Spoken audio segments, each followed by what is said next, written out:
What's the most inaccurate thing your child has ever been taught in school? 1. My son was in the 4th grade when his science teacher called me, furious that he had been disrespectful in class. I asked her what had happened. She said, I was teaching the students the difference between mammals and fish. I told them that sharks are mammals and whales are fish. He interrupted me and told me I had made a mistake. I, of course, told him I was right, and he said, "Who gave you a diploma?" I told her I would talk to my son about his rudeness. I then called the principal and made an appointment to meet with both him and the teacher. In the meeting, I asked her to repeat her story, and she did, still insisting that whales were fish and sharks were mammals. The principal just shook his head and said, and I hired her.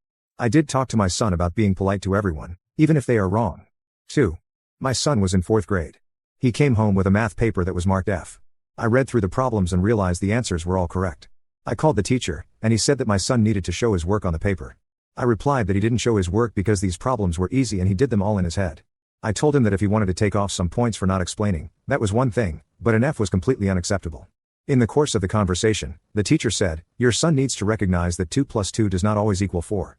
I almost choked on my drink, spitting it out as I thought, I think it does always equal 4. The teacher went on a long rant about how he was an engineer who quit to teach math, and that I probably couldn't understand something so complex, but that he could write some computer modeling to show that 2 plus 2 did not always equal 4. I took a deep breath, thought, thank you for mansplaining, and said, interestingly enough, my career is as a systems engineer. I spend my days creating and running computer models. I can assure you that if you input the same data each time, you will get the same result, i.e., 2 plus 2 will always compute to 4. It's only if you change the input data that you will get a different result. Of course, then that would be a new algorithm and not the original 2 plus 2. At that point, I knew 4th grade math was going to be a lost cause for my gifted and talented 10-year-old, so I told him to complete the work accurately and not worry about the grade. 3. We had just moved back to Wisconsin from living abroad.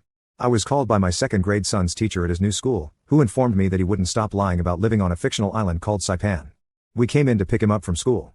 The teacher pulled down a map and showed us that he was pointing to an empty spot in the middle of the ocean labeled Saipan.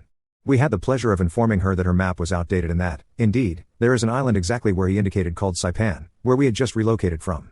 Awkward, to say the least.